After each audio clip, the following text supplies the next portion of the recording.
So, Mindvalley, you're in for a special treat today. Our trainer for this masterclass is one of the most incredible personalities I've ever seen on camera or on stage. I've been working with her, being mentored by her, being coached by her for 7 years. She's helped me become a better speaker, become a better orator. She's helped me, in a way, become the teacher I am today. Because she is someone I place at the pinnacle of her craft. Now, you all know Lisa Nichols, but what you may not know is what exactly Lisa Nichols has been able to accomplish in her lifetime. Despite her circumstances, Lisa was once a single mom. If you've heard a story, you know about how a mere 20 years ago, she barely could afford to buy diapers for her newborn baby Jelani. She had $11 to her name. Yet today, every May 9th, the city of Houston celebrates Lisa Nichols Day. Lisa Nichols is one of only 2 African-American women founders of public listed companies in America. Today, Lisa Nichols is the author of 7 best-selling books. Today, Lisa Nichols' companies have touched the lives of 211,000 teenagers and helped prevent close to 4,000 teen suicides. She has received a humanitarian award from South Africa. So I know this woman is going to touch your lives in this next 1 hour together like she's touched the lives of countless millions of people. Yet in the last year alone, Lisa Nichols has touched the lives of, get this, 20 million people through all her media exposure globally. That is how impactful and powerful this woman is. But when you go back to where she came from, it is incredible to see how a broke single mom with $11 to her name could come this far in a mere 19 years. So let's give a big frickin' round of applause to the one and only Lisa Nichols. Come on. Welcome, Lisa. Hey, welcome. Come on. Join me. She also knows how to dance. Join me. Come on. Hey, you guys. Welcome, Lisa. Thank you so much. Welcome. Hi, everybody. Hi, everyone. By the way, Lisa also does a badass Bruno Mars impersonation. Bruno, whenever you need a stand-in, I'm just saying, I'm ready. Do you want me to talk to that camera with you or just? You can talk to any camera you want, great, Lisa. Great. Pick a camera. I'm just saying, in addition to speaking, I kind of do a great, just lip sync. I can't hold a note if you strapped it to my back, but I can dance and do a great lip sync. So before we start, can I just share a really funny story about you? Yes, please. Okay, so way back in 2010, I wanted to start this thing called A-Fest, right?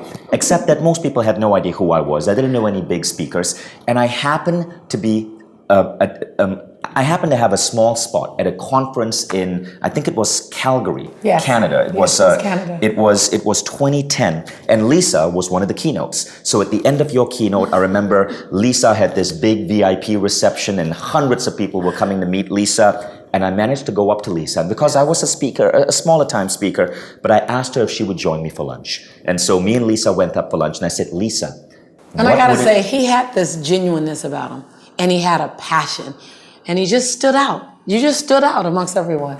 Thank you. You're welcome. Thank you. So I told Lisa, what is it going to take to get you to come and speak at my event? And she said, Vishen, I'm booked. I'm basically speaking almost every weekend for the next 1 year. I'm traveling all across the world, and I need time for myself as well. So I just don't know. I only have, and then she said something along the lines of, I only have 1 weekend free this year. So I turned to her and I'm like, well, what weekend is that?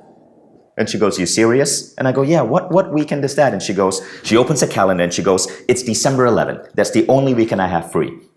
And I had no date for A-Fest at that time. I didn't even know I was going to be able to pull it off. So I go, well, Lisa, what a coincidence. That's the date we picked for A-Fest. And I didn't even see it coming. When I look back on it, I go, that was masterful. He goes, that's the one weekend that's the weekend. Can you do it? And I was like, okay. And so December 11 became the first ever A-Fest. December 11, 2010 in Costa Rica, Lisa Nichols came. And then I went to other speakers and I'm like, guys, I'm doing this event in Costa Rica.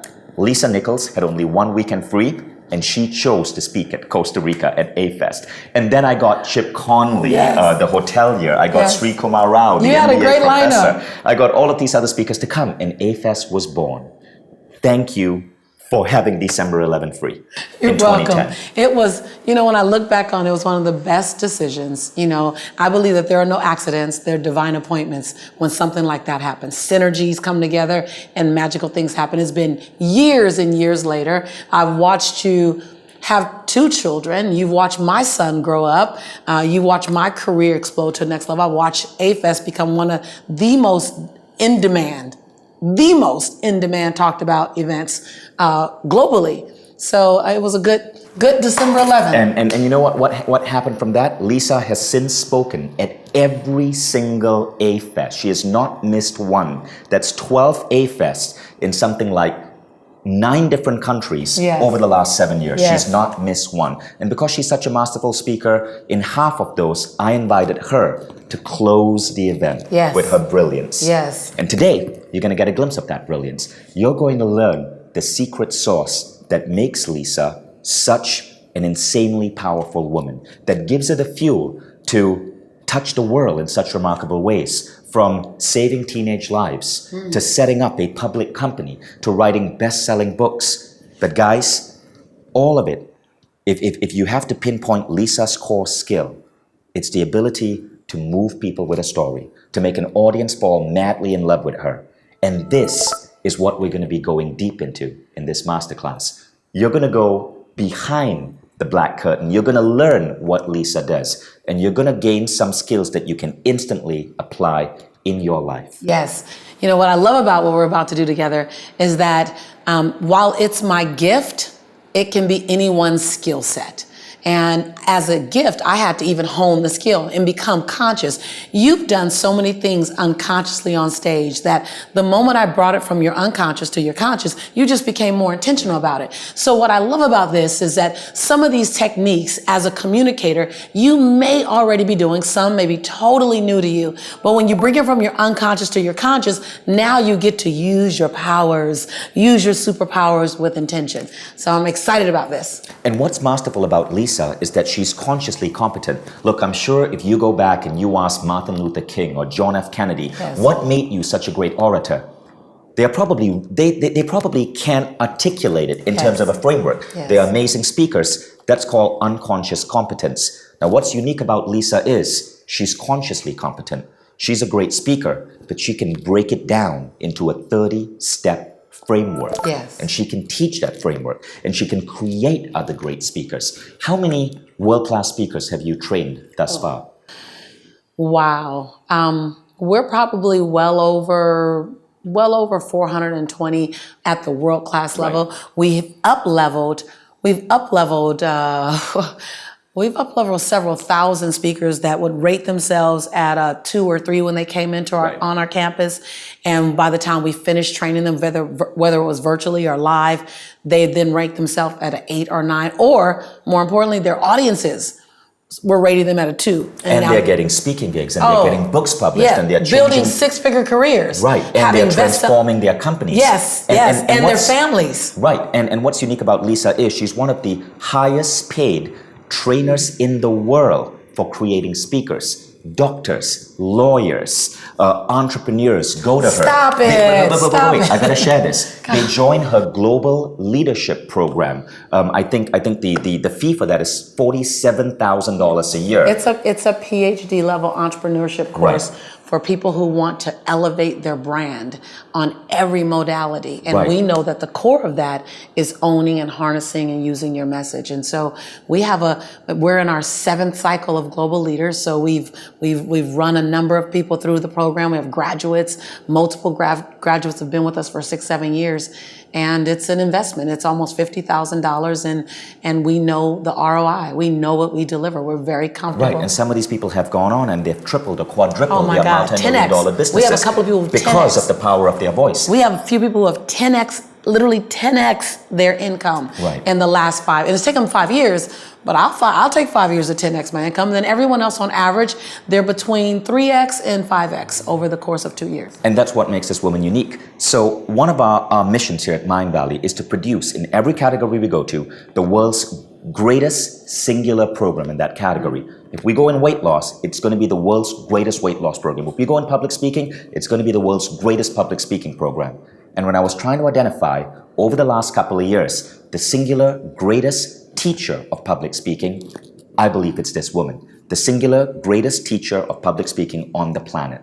And which is why I don't take that lightly. I am so honored to be working with Lisa Nichols to produce Mindvalley's quest on public speaking. And in this masterclass, you're going to learn over the next 45 minutes or so some really powerful insights that you will directly be able to apply in your life. Now, whether you're trying to close your next investment round, or ask your boss for a raise, or have an idea you have heard within your company, or have a conversation in a bar with someone you want to meet. This is not just public speaking. Our ability to communicate influences every aspect of our life. And when you learn to bring conscious competence to that, you change as a human being. Absolutely. You learn, communication, consider communication to be a flat experience. It's just words. When you learn the techniques that we're going to show you, all of a sudden you add texture to it. And that's the excitement, is that you can say the exact same thing as the next guy, but it's the texture you put on it that increases your USP, your unique serving proposition. So many of you, either before discovering this masterclass or in the past couple of months, may have seen this 3-minute clip about Lisa. So the story is, Lisa was invited to the Steve Harvey show. And there's a particular point in that show, and I think in Steve Harvey, you spoke for about 20 minutes, right? I did. I gave a lot of content for 20 minutes. A 3.5-minute slice that went viral on Facebook. 23 million people watched it on Facebook. There was one line, this guy posted it out of Africa. He lived in New York, and he posted one line. He said, "Someone needs to hear this today." Right. And it went everywhere. 3.5 minutes. Right. I'm going to play a minute or two of this so you guys can observe Lisa, right? Now, keep in mind, this was 2014. There's been a transformation since then. Lisa is getting younger every year. Well, so you may not recognize her based on who she is today from this clip in 2014. That's me. But observe how she's articulating her story. And remember, this got reshared 23 million times on Facebook. Let's roll that clip. I was at rock bottom. I was broke and I was broken. I got fired from 5 different jobs. And then I got pregnant with my son unexpectedly. And then at 8 months, my son's father went to prison. And when my son was 8 months old, I went to the ATM to get $20 out the bank because I didn't have any Pampers for him. And in order to get $20 out, you got that $20 in. I had $11.42. And I still can't tell the story without getting emotional because it's my story. For 2 days, I had to wrap my son in a towel. But something happened, Steve, in those 2 days. My son laying on his back at 8 months, I have a towel over him, and I have my hand on his stomach saying, "Don't you worry, Jaylani. Mommy will never be this broke again." And I made a decision. I was bankrupt in every stinking thinking I had. I was bankrupt in trying to protect my pride. I was bankrupt in trying to be all that in a bag of chips and a bowl of grits falsified. I was bankrupt in trying to not ask anyone for help. I was bankrupt in everything that was holding me and keeping me where I was. I've always talked a good game, but I wasn't doing anything with my gift. And all that thing about potential, I was tired of having potential. I wanted to have my now. And I looked at that baby at 8 months and I said, I want to transform your life because you didn't ask to come into this chaos. As an African-American male child in South Central Los Angeles with a single mother whose father's in prison, he had a 66% chance of going to prison himself. Not on my watch. Not on my watch. So if I have to be willing to drastically transform myself so that I can become the woman that I know I can be. Right. And that's what I began to do. I was radical. Lisa, that was amazing. Now, tell us a little bit about what was going on there. Right. What's fascinating is that I gave 20 minutes of content, but people attach not so much to your education or the intellectual exchange. They respect that, and they appreciate that, and they take notes. What they connect to like glue is your story. Because when you give hope, There's this thing about hope. When you give hope, and it's not hope to the hopeless, it's hope to people, possibility to people. All of a sudden, this connection. I got hundreds and thousands of emails. People would find me in the grocery store or the cleaners or at the beach, and they'd say, "Oh my God, you're the lady with the Pampers. You're the $11.42 lady." I mean, they would get excited. And many people got excited and they didn't have that story at all. What it did for them is it tapped them into their resiliency. It tapped them into their determination. It tapped them into their why, the why that they get up for, the why that they had forgotten. That story superseded everything else that I could have shared on Steve Harvey. After that, I began to work with Steve Harvey. I began to work with his team. I began to work with other, high-level teams, because people may not even know exactly all that you know. They see your track record, but in your story, they know who you are. They know what you stand for. And what happened there, Vishen, was America met what I stood for. And when they met what I stood for, through what used to be the most embarrassing story of my life, I never thought, ever, I'm going to share when I was broken.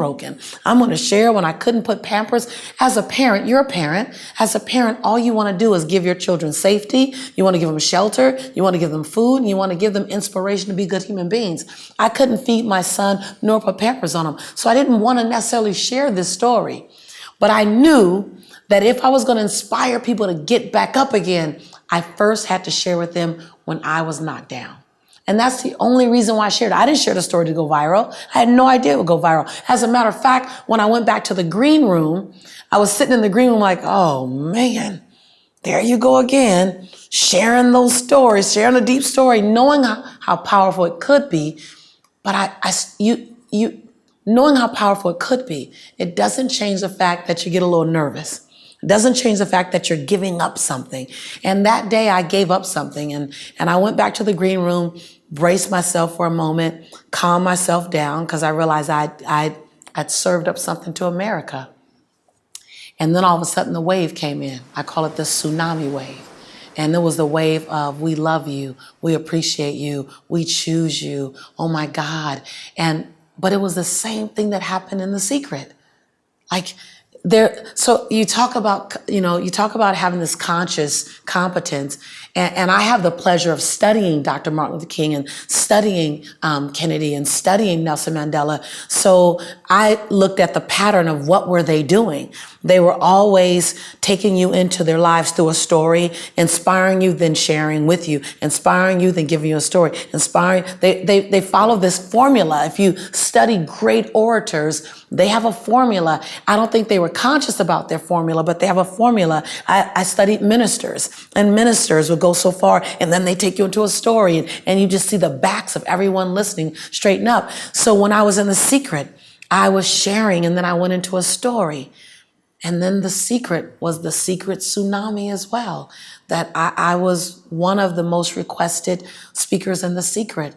And I kept going, how? The people in The Secret are the most brilliant people on the planet.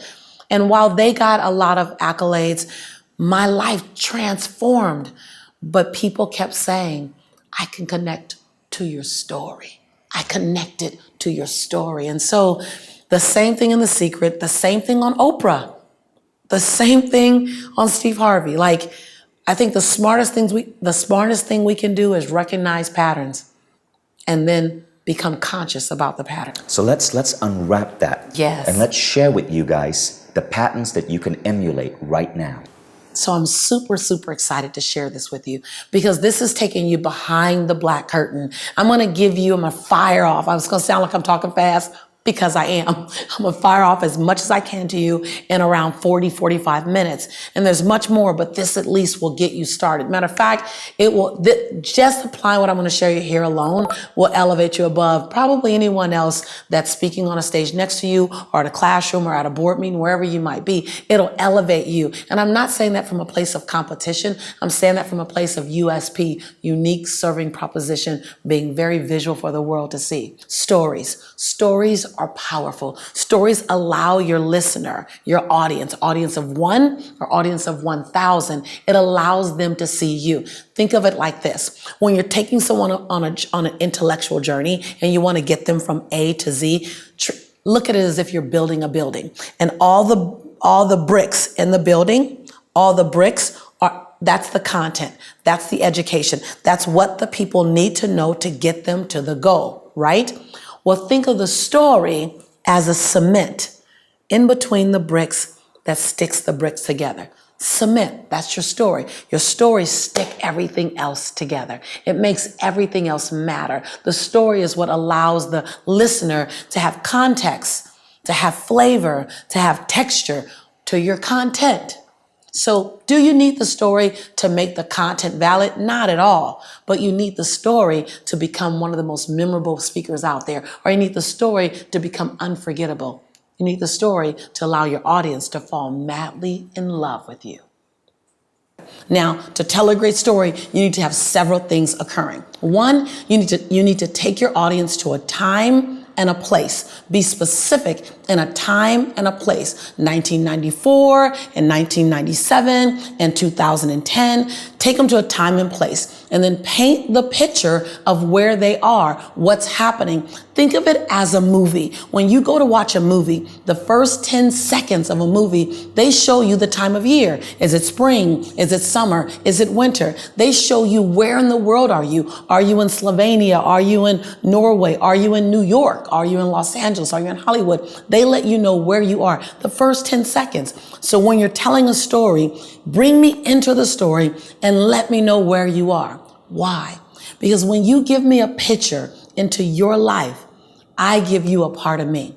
See, a story requires you to get out of your intellect and into an experience. And when you want a story to really land and have impact, let me fall in love with the characters in the story. So give me a little bit about them. When I talk about my grandmother, if you've ever seen me on YouTube and you hear me talk about my grandma, I always change my voice. Grandma says, baby, if you want to have power in life, you got to be willing to go deep. I change my tone and I introduce you to the character. I let you know their style. I let you know who they are. Now, you might be one of those people to say, well, I don't want to do all that. That feels like it's dramatic. Guess what? When you have an audience of one or an audience of 1,000, guess what? You are the performer. You're the performer via content. You're the performer via visual arts. You are. While you may not go melodramatic, all Hollywood, you do want to bring context and texture. Some of the best engagers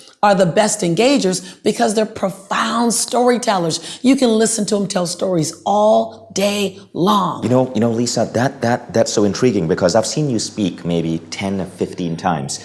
And I remember that character of your grandma. Yes. And I'm realizing now as you're mentioning what you did, that I can recall in detail key stories Yes. from speeches even 5 years ago with this character of your grandmother, who is a real person whom I've actually met, incredible woman, but it just clicked. It is really, really, really powerful. And I'm beginning to see what you're doing. So it's like this secret technique that now Vishen is figuring out that I did to him years ago. And that is, I can earn your respect via content. You can earn your listeners' respect, your audience's respect via content. But they fall in love with you and they remember you from your stories. Most speakers won't ever think to give the gift of stories. And when I say the gift of stories, it's not just the gift to their audience. It's also the gift to themselves because that's what makes you memorable. As a matter of fact, a great story told well enough, it doesn't make you memorable. It makes you freaking unforgettable.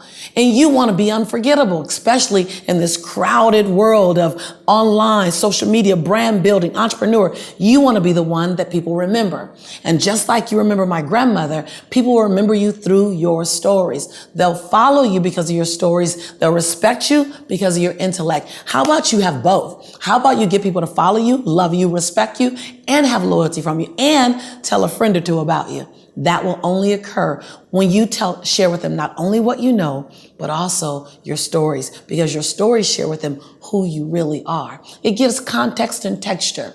See, when I was 6 years old, I always wanted to be an entertainer. I would stand in front of my grandmother and I would give my best entertainment. When I turned 24, I began to write speeches, and I would take a speech and I would write it about 2-3 minute speech, and I'd stand in front of my grandmother and I'd share my speech with my grandmother, and I'd move with my speech. And as I would share my speech, my grandmother would go, and whenever she went, I knew she really liked that part. So I pull out my little yellow highlighter and I'd highlight that part, and I'd finish the speech and I'd stand there and my grandmother would clap, and I'd give my grandmother the speech. She'd put it in this little black folder titled Lisa's Speeches. And I said, Grandma, one day I'm going to be a motivational speaker.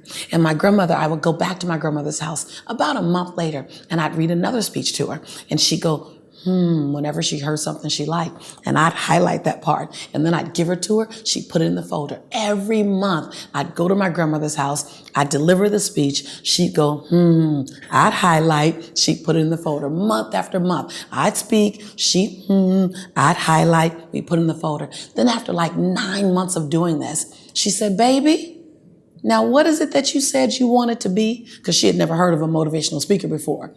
I said, a motivational speaker, Grandma. She said, no, what do they do again? I said, they motivate people. She goes, how many people? I said, millions, Grandma. She said, well, who else have you shared these speeches with? I said, just me and you, Grandma. She said, well, baby, if you want to be a motivational speaker and you want to motivate millions, you might want to share your speeches with somebody other than Grandma. And that was when I realized I needed to let my dream out. I needed to go trust people other than my grandma with my speech. So that was a story that I just gave you. A nugget. I see what you're doing there. And again, you brought in grandma. Yes. Did you notice how her voice changed? Yes. I also noticed you were doing something with your hands. Yes. When you spoke about her putting the speech in a black folder. Now, why was that? Why did you mention that the folder was black? Why did you do that thing with your hand? Why did you change your voice? Oh my God, I love this. I love the fact that you would ask that, because a story isn't told. A story is a show me story. Don't tell me the story. Show me the story. Show me the folder. Show me you reading. Show me you highlighting. After a while, you don't even say Grandma went, You just can go, Like when you begin to show, all of a sudden I'm looking at an oral movie. Now, when you can do that, that's game changer. All of a sudden, you captivate your audience. No one's checking Facebook. No one's texting. No one's looking down. They're all riveted by your story because they don't want to miss one visual moment of your oral story. Absolutely powerful. Absolutely game changer. It takes you to the next level and puts you at a place as a speaker, as an orator, where very few people live. And it's just a skill set. It's not, most people look at me, and while I'm a gifted speaker, I was born to speak. I was doing it at 5. While I'm a gifted speaker, it's a skill set that you can hone and learn and master like any other skill set, literally. And so what I did in that moment was I went from telling you to showing you. Now, when you first begin, you have to set the parameters. Remember, like I mentioned before, what season are we in? What's the climate? What city are we in? So that's what I did initially. And then I began to tell you less and show you more. When you do that, all of a sudden, I know Grandma. Your listeners know Grandma. When you tell a story, people begin to know your characters. When you share your story, all of a sudden the listener becomes a part of your journey. And then what happens is you tap into something in them. You tap into a void, or you tap into a confirmation. You either feel something that they needed, or you give them an affirmation or a confirmation that they've been waiting on. Either way, it's a gift. And what they give you back as a result of that gift is loyalty. You know, so often I find myself looking at my life today, and I run a multi-million-dollar business, and I travel the world, and I touch about 30 million people a year on all the platforms that I operate on. But I wasn't always that way. I wasn't always the woman I am today. I didn't always have the confidence I had. There was a time in 1994 when I felt broke and broken. And I used 1994 as a staple because that was the year my son was born. And I remember when my son was born, I said, I do not want this child to have the life that I'm living right now. I don't want it. See, in 1994, I had to get on government's assistance to have my son. I needed help to feed him. I needed help to clothe him.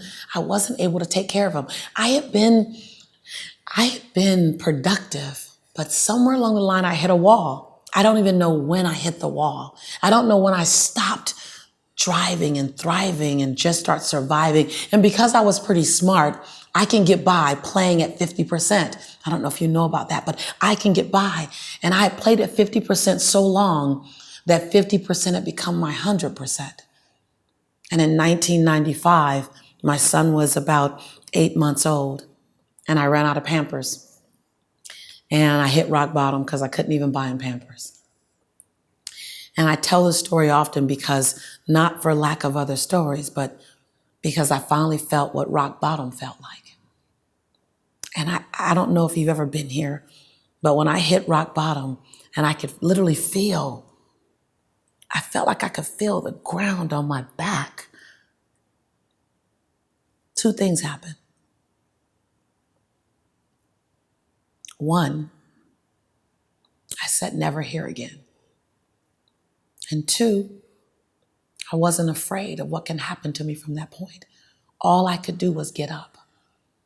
And people often ask me, I was interviewed 155 times in a 5-month period. And the number one question was, what did you do? Well, I would be remiss and I would be a lie if I didn't tell you that what I did to change my life was I got real clear what rock bottom felt like. I got real clear what misery felt like. I wasn't seeking it. I didn't look for it, and you don't have to get it. But when I was there, I didn't sugarcoat it. I didn't try to lie about it. I didn't try to dance around it. I didn't try to out-navigate it. I just said, this is the place I won't be anymore. And then from that place, I began to reinvent Lisa. And I didn't reinvent her one time. I reinvented her 1,000 times. I just did it to you again. I took you on a story. So when you're sharing content and you're teaching people how to do things, how to think a particular way, how to go a particular place, how to do a particular system, you actually, when you tell a story, it's like a very entertaining, or what I like to call edutaining, intermission. Wait, that was brilliant. I actually was almost tearing up, even though I know your story. I've heard that countless times about you wrapping your baby in a towel because you couldn't afford Pampers. What's amazing is that I didn't tell you the towel this time. You didn't mention the towel, but I remember. And what I noticed you did different was rock bottom. That was so beautiful. Don't make me tear up in the middle of my damn masterclass, Lisa. No, it's now gonna happen. I gotta focus again. I'm gonna do the juju on you every time. Tissue. But that was powerful. You saw what happened over there. You even like right now, my voice is different because you brought out emotions within me. That was amazing. Right. So but guys, I want to state one thing. That is real. That is actually Lisa's story. In no way are we saying make stuff up. No. You don't have to make anything up. Trust me when I say your real life has enough drama in it. You have enough drama to have the most colorful. I always tell people, you don't have to make up things. The truth is so sexy. I mean, it's sexy. The truth is full of color. It's full of love. It's full of drama. It's full of chaos. It's full of breakthroughs. It's full of breakdown. It's full of resiliency. It's full of unstoppable moments. It's full of non-negotiable moments. You just haven't identified them yet because you haven't had to. So they don't look today like a story. They look like an incident. It looks like a moment. It looks like a time when your faith was challenged. It looks like a time when you had to say something you thought you'd never say, do something you thought you would never do so that you can get something that you always wanted to get, or you can be the man or the woman you always have known yourself to be. Or you had to fight for something. You had to fight for your life, fight for your dignity, fight for your perseverance, fight for your voice, fight for your freedom. Fight for your life. At 19, I I had this montage of memories. I was in the shower and I just stepped out the shower and I started to dry my body, and all of a sudden I began to remember something, and I went through this series of thoughts that I did not invite into my mind. All of a sudden I remembered someone else in my space, someone else in my zone. I remembered the day that I was touched inappropriately. I was molested when I was 5. I didn't invite that thought in. I didn't invite that picture in. Where did it come from? Why did it come now? It wasn't so much the memory that rocked my world. It was the way I felt after the memory. It was the dirty. It was the slime. It was the betrayal. It was the anger. I had never tapped into an anger like that. I could feel I can feel something boiling in my body. I can feel the hair on the back of my neck stand up. I can feel this venom running through my body. I can feel myself wanting to hunt this person down. And I didn't even know his name. All of a sudden, what followed that was a sense of sadness that intruded me. It came into my body. All of a sudden, it came into my heart. I felt what dark felt like. Dark in my heart? No. I have a beautiful mom. I have a beautiful dad. I have a beautiful brother. I got an amazing family. What the hell did this darkness come in from? This is not welcome. I went into the medicine cabinet. And I knew my father wouldn't be home for at least 6 hours. I pulled out the extra strength Tylenol. I poured it into my hand. 2, 3, 4, 5, 6, 7, 8. Would 8 do it? See, I don't want to die. But I don't want to live with this kind of pain.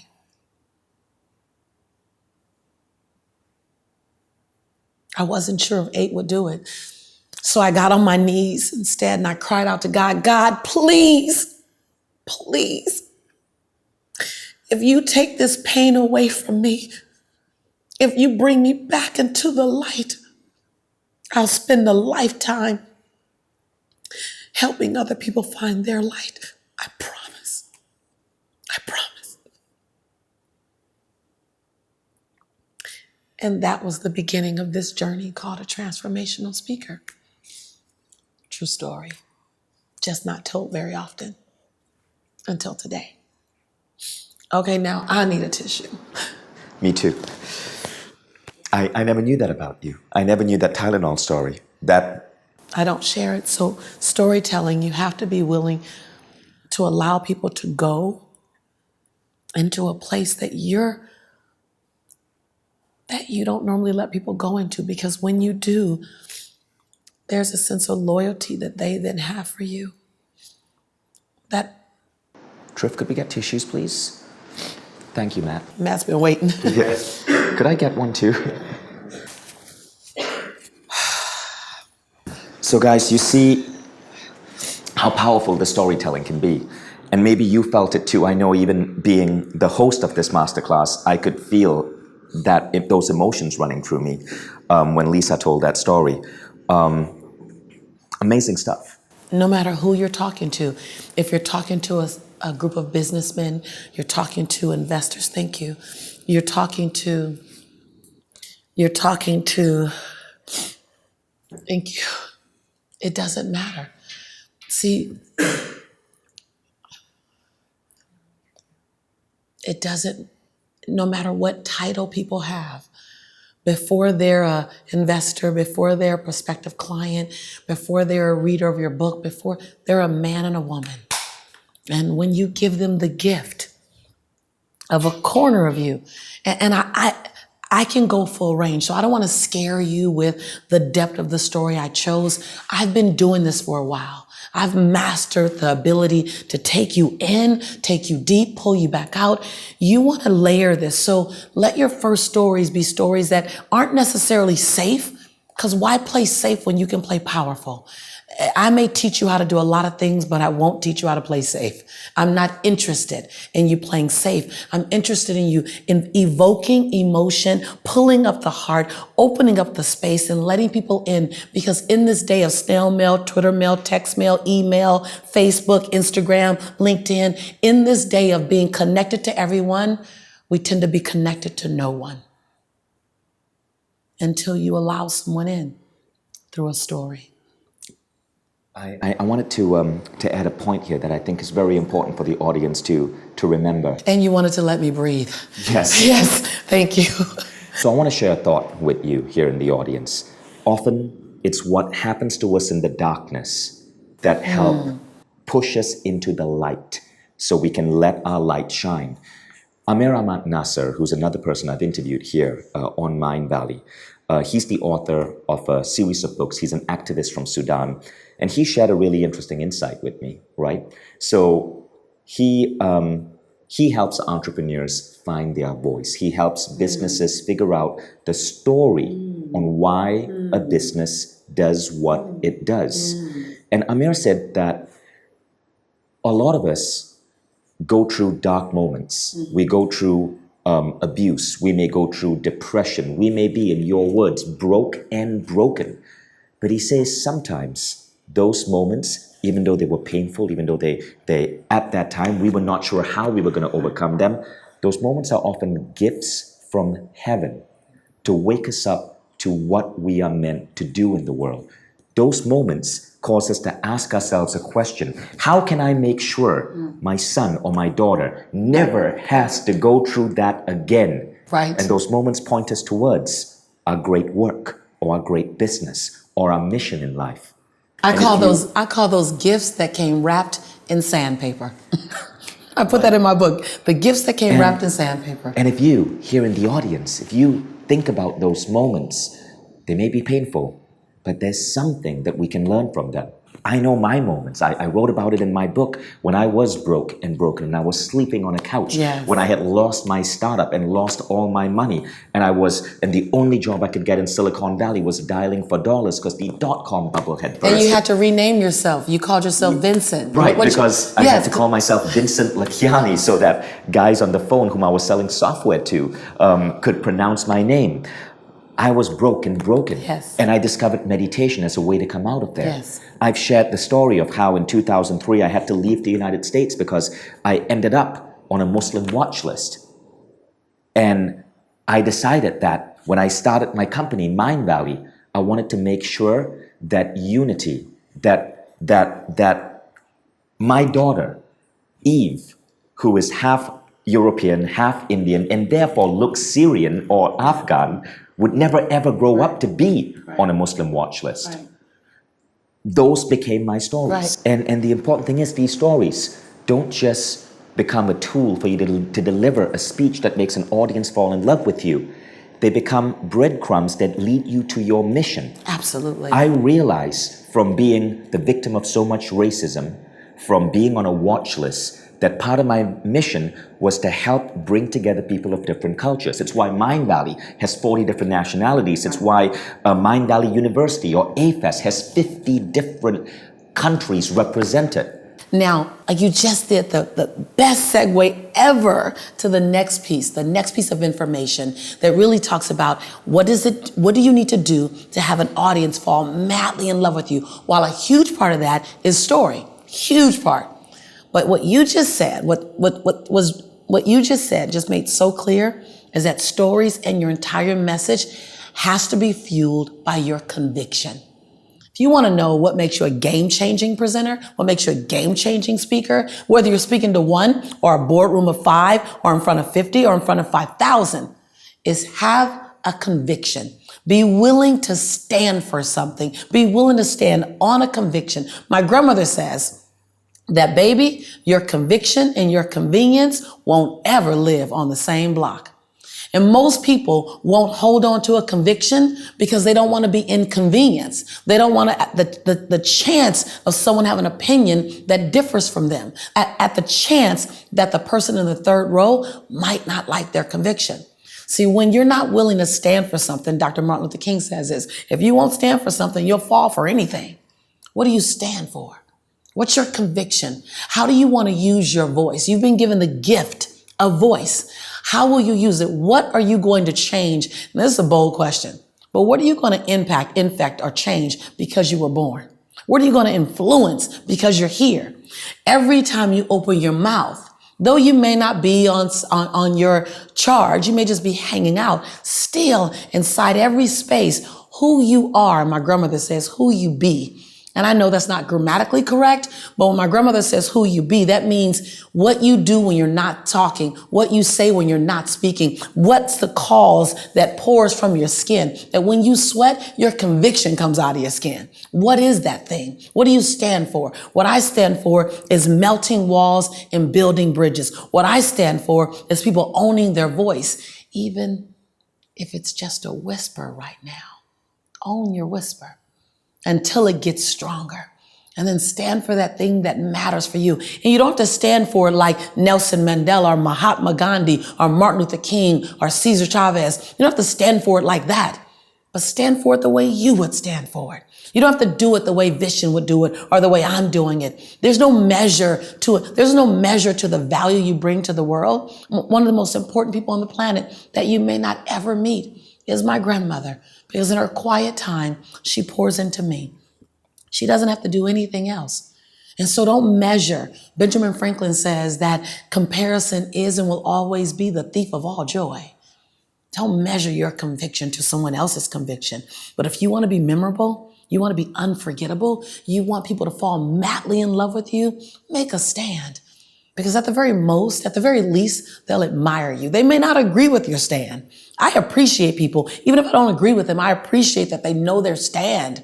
They know their conviction.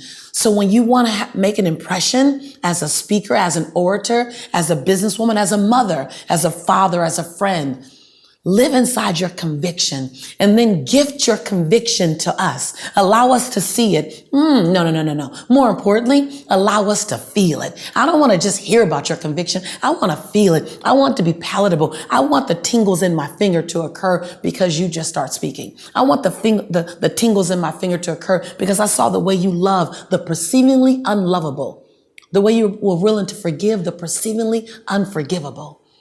So number one, and being unforgettable, having people fall madly in love with you, is to be willing to share your story. And inside of that is so much. There's so much inside of that. I don't have time to share all of it with you here because there's so many techniques to sharing a powerful story. And I literally can break them all down to you. I don't have time to do it right now, but you have to know that in whole, the story, the transparency, the conviction, and the risk. Be willing to give your audience that. And you've given them something that most people won't ever give them. And they'll give you back something. Their heart, their loyalty. They will search for you. When I was on Oprah in 2007, literally, I was on Oprah with 5 masters. I mean, masters. Everyone had been in The Secret. And the people on the stage that hadn't been in The Secret, one directed The Secret and the other was Oprah. and I was the youngest person. Everyone was brilliant. I'm just sitting, like literally in the green room, I'm going, okay, we're going to get through this real good. Literally, I was the peon. With all due respect, I was the peon. I was the newbie. Well, something happened and I didn't plan it, but I shared my story. Everyone else shared great intellect, great points, really great intellect. But I shared my story. Within 72 hours of being on Oprah, without my website even being listed. Matter of fact, someone else owned LisaNichols.com. I didn't even own LisaNichols.com. You couldn't even find me if you did LisaNichols.com. But within 72 hours, without sharing my website, I received 9,782 emails because of my story. A friend of mine who was on the show, I won't say his name, he still says to this day, I will never go on national media with you again. I don't know. You might want to bring your story if you do. And so listen, you have no idea the doors that your story will open up.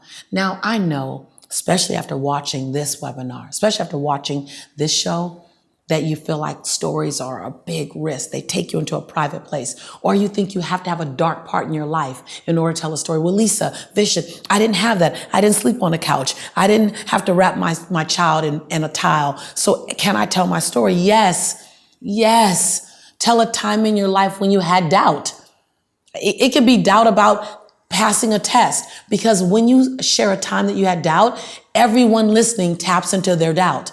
So you don't have to have had a dark past, though I think all of us have walked through that period. You just got to be willing to share a moment when things weren't so great and you needed to walk through that space. And don't walk us through so fast. Don't say, oh, life wasn't great, but then I got better. No, show me.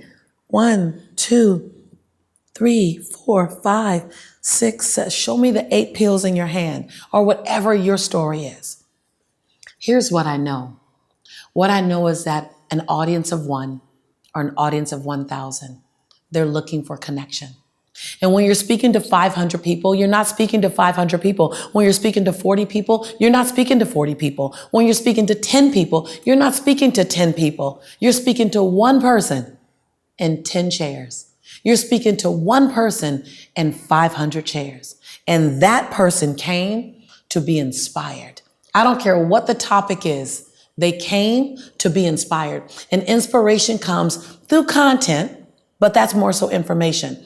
Inspiration comes through stories of forgiveness, perseverance, resiliency, love, being knocked down and getting back up, finding your way after losing your way. Inspiration comes when you had to climb over something, under something, around something, or break through something. That's when inspiration comes. We all love the hero's journey. Every single one of us loves the hero's journey. We see it on television. I mean, Rocky, 9, 10, 15? He gets beat up, but you know he's going to get up. And we always do it. Get up, Rocky. Get up, Rocky. Because Rocky represents us. Get up, Lisa. Get up, Vision. Get up, Diana. Get up, John. It represents our children. It represents our mother and our fathers. We want to know that our lives, no matter what occurs, will be all right. So no matter what your message is, no matter who you're speaking to, no matter how many people are in your audience or your boardroom or in your living room couch, the gift you give them that will make you freaking unforgettable and help them to fall madly in love with you is the gift of inspiration. And what I love about inspiration is that no matter how big your life is or your body is, you're never too big for inspiration. No matter how tall you get, you never outgrow inspiration. No matter how successful you become, you never no longer need inspiration. I said it like that. You always need inspiration. No matter how low you are and how dark it might be, you can always use a bit of light called inspiration. Inspiration is that jacket, that shirt, that pair of pants, those shoes that will always fit your audience. And when you give it to them through story, you give them several things. You give them inspiration, and you give them connection, and you give them trust. As a result back, they'll give you love, they'll give you loyalty, and they'll give you word of mouth. They'll tell someone about you. So inside of a story, you get it all. Now make sure when you share the story and you take me into your valley, that you make sure you bring me out. Don't take me to your valley and then drop me there. Take me to your valley and bring me out. But don't take me through your valley too fast. No, slow down. Stop, hit the speed bump. Feel the speed bump. Let me feel the speed bump. Let me put my seatbelt on and then take me back out. Give me the gift of the journey, and I'll give you the gift of my loyalty. Oh, that's beautiful, Lisa. Thank you. Thank you so much. I know there are so many different levels of storytelling. Yes. You've shared with me a couple of techniques which I've applied on stage and have had a dramatic impact on my resonance with an audience, including your technique of the valley. But there's so much more, of course, to making an audience fall in love with you. There are about 15 to 17 different techniques. Okay, so what you just shared, story, that's one of 15 techniques. One of 15. And within each of these pillars of making an audience fall in love with you, there are different tools and techniques that you can apply. You can apply each technique independent of the other. They're like Legos. You can just use this one technique and see instant impact. You can use this one technique and see instant impact and up level. But when you put them all together, you layer them like a great lasagna, all of a sudden you're explosive. But you can learn one and apply it. You can learn another and apply it. And you can learn them and master them independent and then begin to use them interdependently. And that is then you get on stage and it becomes a freaking art form. So I want to share with you why learning these techniques are so important, right? Just two quick things. A lot of us forget just how powerful our impact can be when we get on stage. And a lot of us think, my God, getting on stage is so hard. But if you look at the world today, there are so many opportunities. There's almost this thing erupting in human consciousness where we want to gather as a tribe and learn from someone. You see TEDx talks happening all around the world. Even in Kuala Lumpur, where we have Mindvalley HQ, we've had to open up our office because there are so many groups of designers, programmers who want to come and give talks, even technical talks. And it is so easy to find an audience. The question and what becomes difficult is being able to connect with that audience in a profound way. But when you can, remarkable doors can open. A-Fest came to me because I was put on stage in Washington, D.C. And I happened to accidentally, I didn't know what I was doing then, but now after studying with you, I know what I did. I accidentally got an audience to connect with me. And at the end of my speech, I said, hey guys, if you enjoyed me for an hour, would you like to come hang out with me in Costa Rica for 3 days and learn, I don't know, you tell me what you want to learn and I'll bring in the speakers. Next thing I know, A-Fest had gotten founded in a hotel in Washington, D.C. So whether you are a lawyer or a doctor or you are running for student body or you're a professional athlete and you have to give a media interview or you're simply going on Facebook Live, you can learn how to connect with people.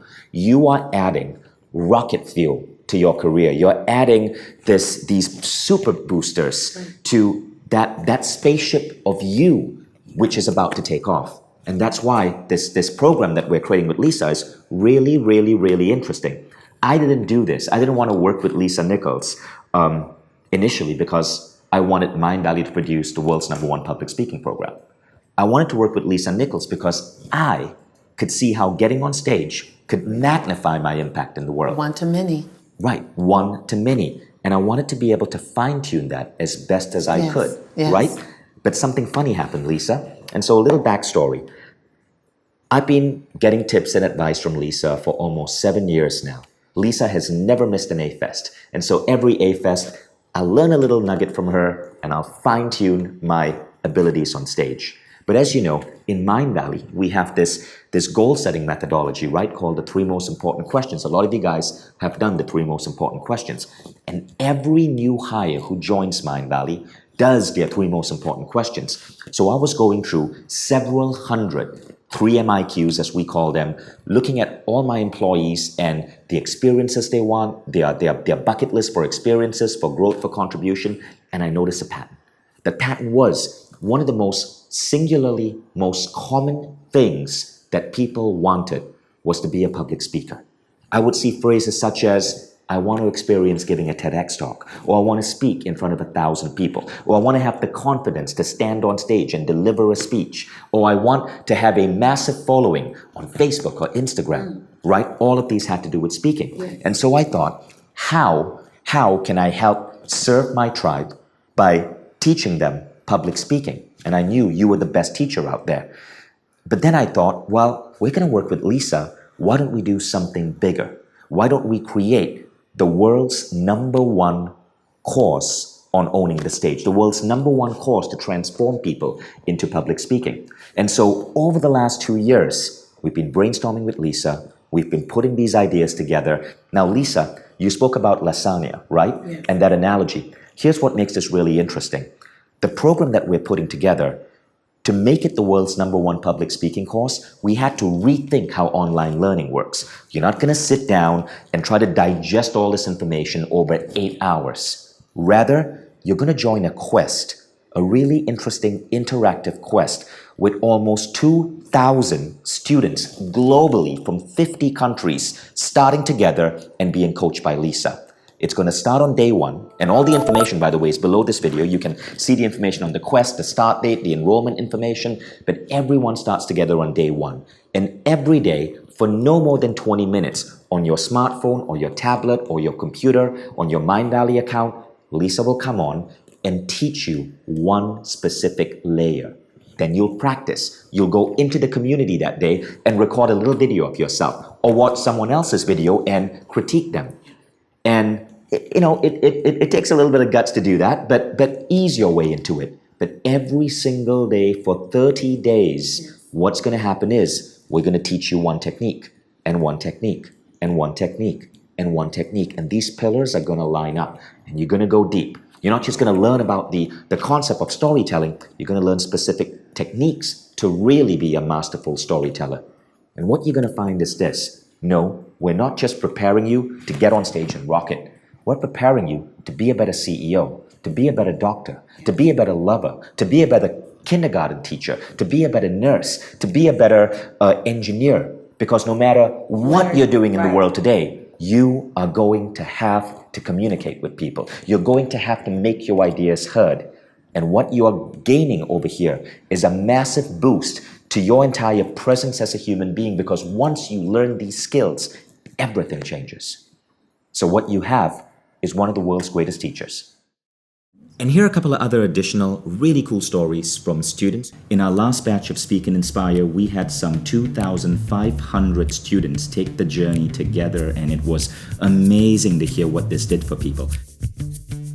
And what was surprising is a lot of people said this wasn't about public speaking. They learned to speak, yes, but it transformed them because they found their voice. The number one comment we got from people is, I finally found what I was about. I finally found my voice. Now, these are some really inspiring stories and pictures I wanted to share with you. So this remarkable woman, Dixie Ann, said, what I didn't realize was the influence Speak and Inspire would have on my personal life, far more than on my professional life. For example, she said, the carefrontation technique, which you learn in Speak and Inspire, completely changed her family's path. Her kids are 2 and 4, and her parenting techniques are now strongly geared towards holding a safe space for them using regular carefrontations. Now this guy, William, now he did use it for his professional life, and he said his sales went up 50%.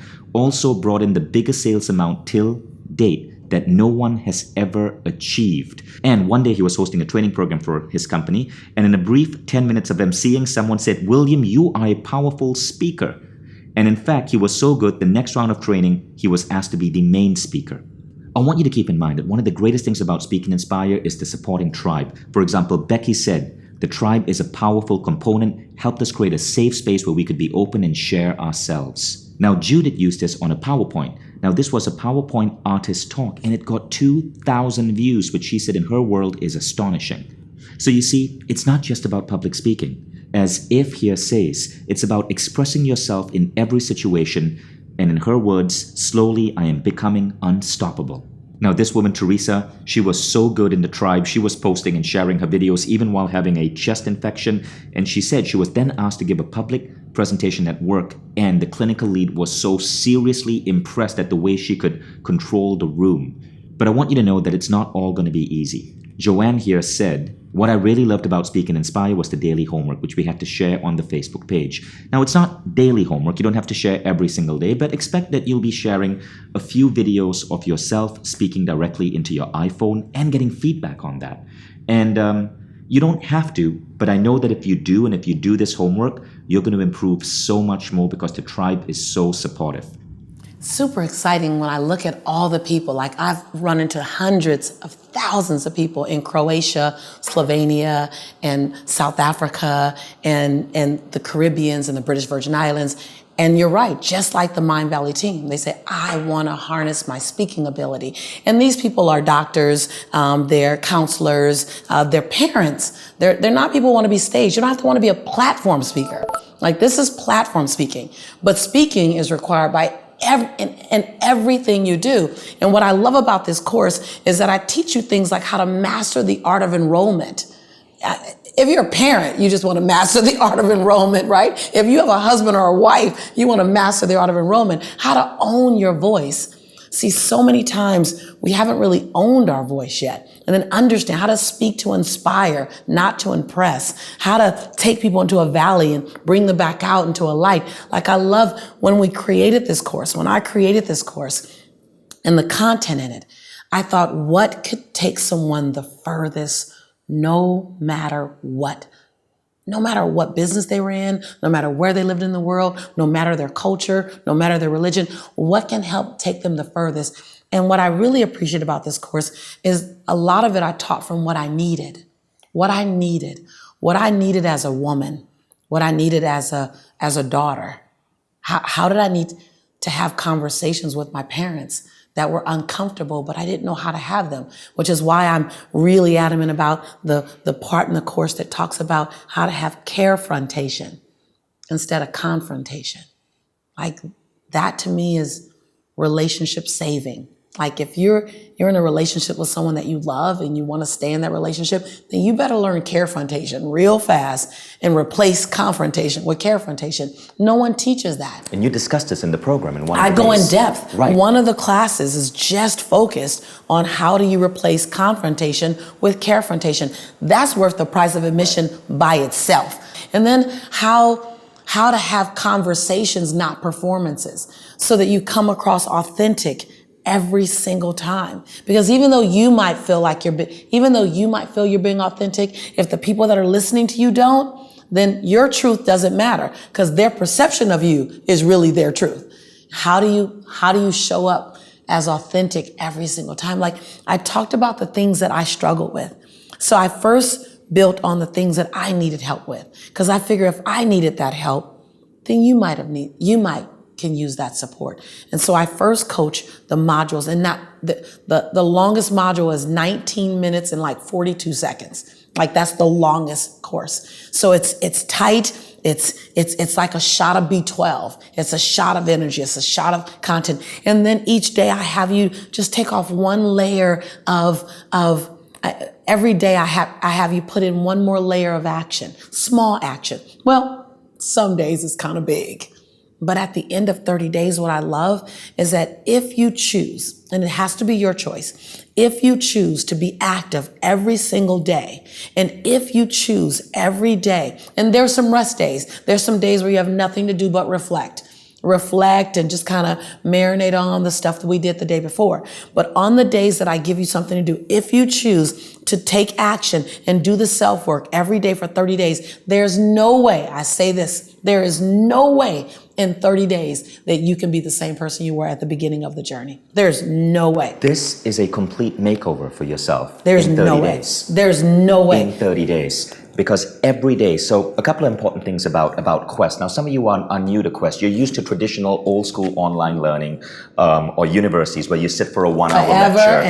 Or you buy an 8-hour course and then you never complete it. What makes Quest different is this. As Lisa said, micro-learning. We found that if you cut up the content into 20 minutes a day and you work it on layers so that every day you just ingest 20 minutes and you can play it on your smartphone, you can listen to the audio while you're driving. We all have 20 minutes a day.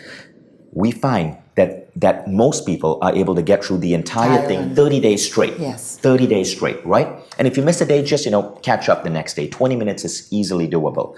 But the second thing is, it starts on a particular day. The reason we have it start on a particular day is because there's extreme power in 2,000 people starting together, being part of an online community together, and supporting each other. And you will be so inspired as you see people transform in this community. You can take a video of yourself, put it up there, and have people critique you on a particular technique, or praise you, or tell you how to refine it. Everyone in a Quest becomes not just a student, but a teacher and a mentor and a coach to each other. We are all doing this together. So number 1, micro-learning. Number 2, community. Number 3, we all start together. We will go through this together and we will cross that finishing line together. And can I tell you why that's so valuable? Because I love my life today. But if there are some things that I could tweak, and I don't take back anything that I've experienced. but I wish I would have done it with a tribe. I wish I would have had community. I wish I would have had people walking the journey with me at that same pace with me, watching me grow while I watch them grow, cheering each other on. One of the things I love about Quest the most is that tribe impact. Right. And teaching the content, the self-work that I give you, the self-work or the homework that I give you, some of it's just about supporting each other. So you'll see these bursts of moments when everyone's loving on you because that was their homework and you're loving on them. And when you get a circular energy where everyone's giving love, it becomes like this spontaneous combustion of possibility. What better space to live in? And I'm so grateful to it because I didn't have that.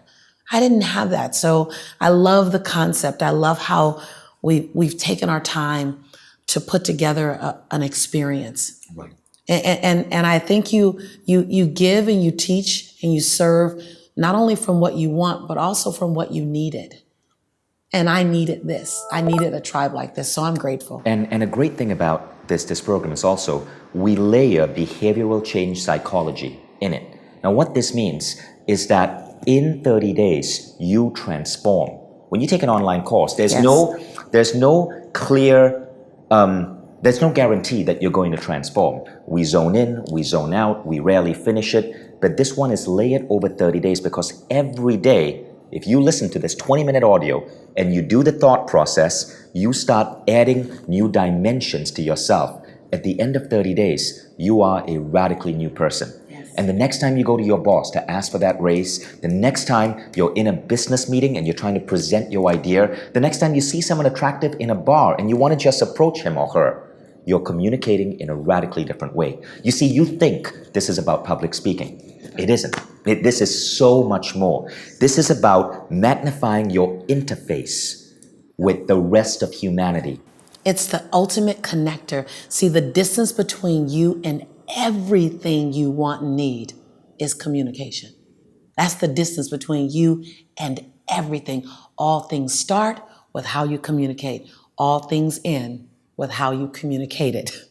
And so this is that game changer tool that puts something in your back pocket that you didn't have before. And you can pull it out for a prospective consumer. You can pull it out for a friend. You can pull it out for your children. You can pull it out for him or her. You pull it out whenever you need it because now you have it. And the biggest reason Mindvalley is investing so much in this program is because, as you know, our Mindvalley community is not just about personal growth. It's about personal growth with a mission. It's about personal growth and then using these finely tuned brains and these happy bodies to go out there in the world and make a difference and push humanity forward. And the ability to speak and persuade and rally a crowd around your vision is crucial for that. We've seen situations in the world in the past 1 year where people with dangerous visions have rallied crowds. Where people with crazy ideas have caused us to deny things like climate change. What if good people, people like you, people in our Mindvalley community could learn these tools, could gain this power to go out there and change government, to go out there and move and inspire the big corporations they work for to take on more sustainable practices. The educational system. Could go out there and speak for the truth, could go out there and change the educational system. This unleashes your superpowers for good. And this is why this program is so important to me. I love it. Unleashes your superpowers for good. What I love about this program is that what's one person's gift can be another person's skill set. You know, Michael Jordan, basketball player, he got cut from the basketball team. And he was given the role of the manager of the basketball team. All he could do was gather basketballs. And then he began to learn the skill set. And he became Michael Jordan. I believe we all have our Michael Jordan in us. I believe we all have that superpower, that super thing we've been designed to do. I believe that the distance between us and it sometimes, the distance between us and the people who can help get us there is our communications or our presence. So I'm honored. I'm honored to bring forth something that I know is going to transform someone's life. It might be yours. It might be your friends. It might be your child's. I know that when you're able to harness your power, stand in your conviction, and deliver a message that can make you unforgettable and help people to fall madly in love with you, all of a sudden we don't walk this journey by ourselves as much. I know the number one thing that people feel, even in a group of others, is alone. I've heard it 100, 1,000 times, is that even around people I feel alone. Well, I know the number one connector is communication. It's voice. And so allow me to give you the gift of connection. It'll come in a package in a program, 30 days. It'll have a process. It'll be somewhere between 5 and 20 minutes a day. It'll have a structure. It'll require you to invest. But at the end of the day, it's the gift of ultimate connection. And then you write us back and tell us what happened when you played full out. Write us back and tell us how life looks different 6 months down the line, a year down the line, how all of a sudden you've harnessed this ability to create this divine connection, divinely inspired connection with people all over the world or right in your house. Allow me to do that for you. Allow us to do that for you. Thank you, Lisa. So let's get you off the sidelines and into the court. And just a final, all the information is below this video. Scroll down, read about the program. You can enroll, you'll see a start date. You should enroll before the start date because, as I said, the power happens when we all start together. And as a special thank you for investing this last hour, tuning into me and Lisa, there's a special unlock discount, a further discount that is available on this page. You already get a discount for enrolling before the closing date, but we'll give you a further discount for enrolling on this page. So do not close this page because you will not be able to get back to that particular discount code unless you replay this entire webinar. And one more thing, because it's so important here at Mindvalley to ensure that you have the best possible experience as a student and that you know you're safe. You can enroll in this program, experience the entire program for 10 days, and if you feel it isn't for you, with one email to us, support@mindvalley.com. Our award-winning customer support team is happy to give you a full refund.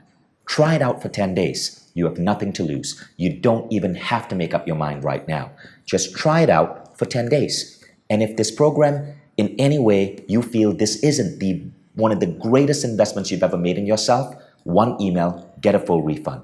I'm confident because I know the quality and the work that we put into this and how amazing a teacher Lisa is, that many of you are going to be so transformed in 10 days that you'll want to stay on for the full 30.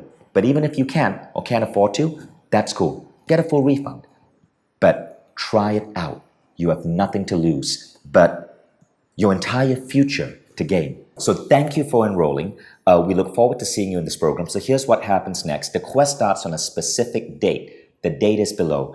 Before the quest begins, make sure you download the app. And as soon as you log in, the app will recognize you and you'll be able to see the program available on your Quest app. We've prepared some warm-up content for you. Watch this warm-up content before the quest starts. Lisa will tell you how to get ready, how to prepare, what to expect, and then get ready to start with thousands of other people on the start date.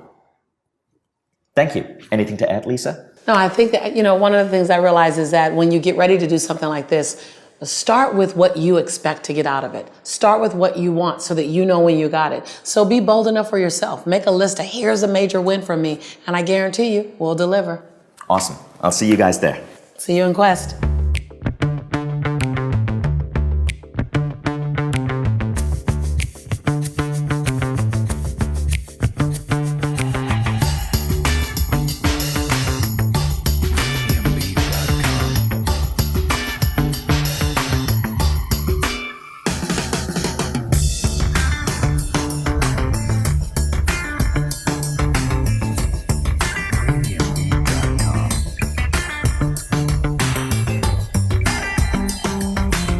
So let's first start by changing your relationship to fear.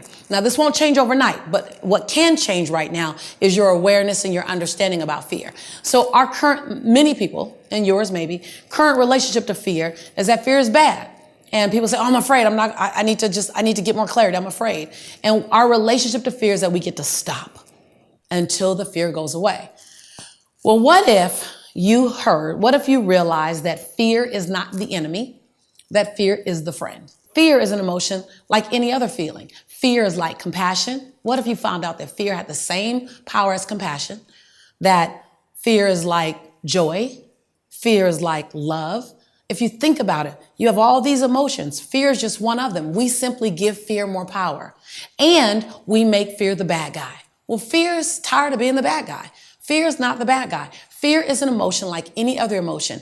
And what it does when you use it correctly is fear feeds you information. Get this. When I learned this was everything to me. Because mind you, you're listening right now to someone who was afraid, paralyzed by fear for 5 years before I ever started speaking. I knew I wanted to be a speaker for 5 years before I ever opened my mouth. I was afraid of everything. I was afraid of being judged because I was an African-American woman. I was afraid that people wouldn't listen to me because I was overweight at the time. I was afraid of people not listening to me because I was from Los Angeles and my family didn't have any money. I had a long list of why I was afraid to open my mouth and speak.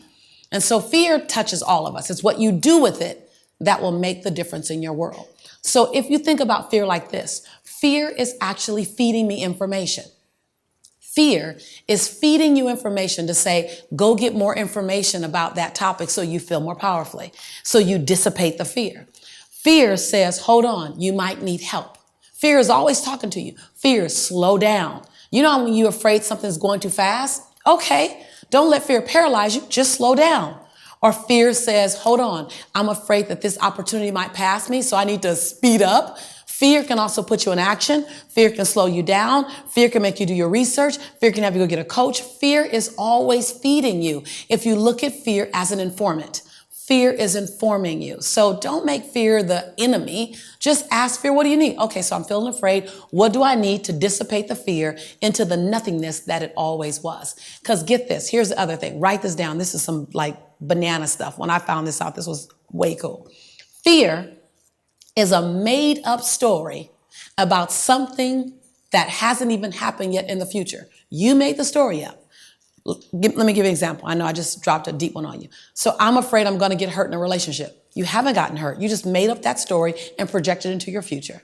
I'm afraid that my business might not work and then I'll lose my money. It hasn't happened yet. You made up a story. You literally made up a story and then projected into your future and then felt the energy called fear that came back from a story you made up in the first place. Oh, when I got that, like, oh my God, every time I get fearful about something that hasn't happened yet, I'm making up the story. So just as you made up that story, why don't you make up another story that empowers you? Because you made up the first story that made you afraid, make up the second story. So when you say, I'm afraid I'm going to get in front of people and I'm afraid I'm going to mess up and they're going to laugh at me. Okay, you can live with that story or you can make up another story.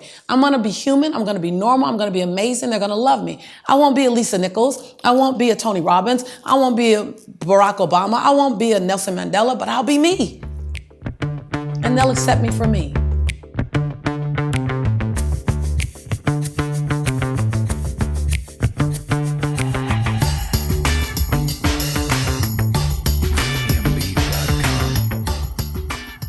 It's really, really encouraging to me that I've definitely found my voice. I'm using my voice. I'm inspiring and motivating and transforming the other people's lives with my voice. And I'm thrilled about taking this experience and this transformation even deeper. I love being here. I love the safe space that we've created here in this tribe. And I look forward to seeing all of you soon. Finding my voice and finding its purpose, and then owning my voice, knowing that this is what I'm using my voice for, and that my voice is bigger than just me speaking. My voice is expression. It's expression through everything that I do. And being here in this tribe has allowed me to really fully step into that expression and not be fearful of it. And this is quite frankly the most empowering, transformational online course that I have ever experienced in my life. It's extraordinary. I would say Lisa Nichols. Lisa Nichols. Lisa Nichols. Lisa Nichols. Lisa Nichols. Lisa Nichols. Lisa Nichols. Lisa Nichols. Lisa Nichols. Lisa Nichols. Walking into that room with Lisa Nichols yesterday was just amazing. I have never had someone move an audience so quickly in an instant. She touches people's heart space. I just about cried when Lisa Nichols was talking. Lisa is one that strikes you? I didn't expect what Lisa Nichols would be about. Lisa Nichols was completely amazing. It was a real learning experience. It was really blew my mind. Part of what she talks about is everybody has a story. There's a voice that sometimes tells me no, when I should be saying yes, yes. I'm here and I've got a message and there's a purpose. She showed me how to be more effective. To be responsible, it's a powerful thing. It's not scary. It's like every word that I would hear was just like, yes.